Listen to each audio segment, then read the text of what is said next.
What inspired Homefront: The Revolution?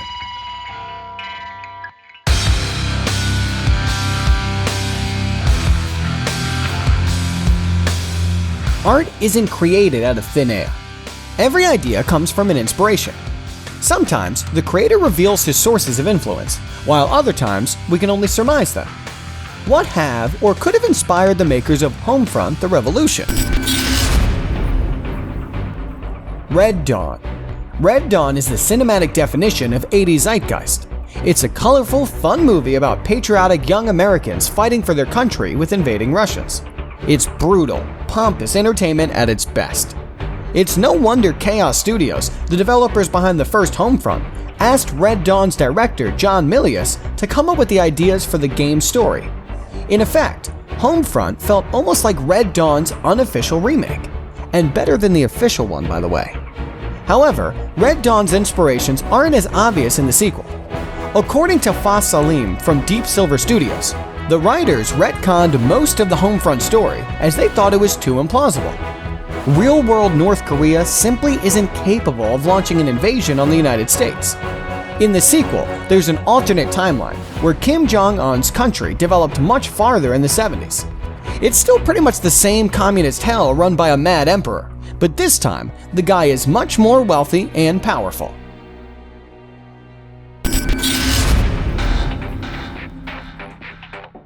CRYSIS. The first Homefront was basically a Call of Duty ripoff. That's not an overstatement. In Polygon's article on the development of the game, makers themselves admit they were recreating Modern Warfare's levels in order to learn to mimic the Call of Duty experience. While Homefront: The Revolution does its own new thing, it has its inspirations. One of them is the CRYSIS series.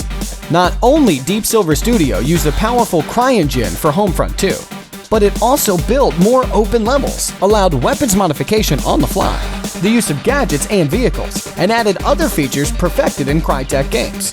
If you ask us, that's the best possible framework for a game built around the idea of guerrilla warfare.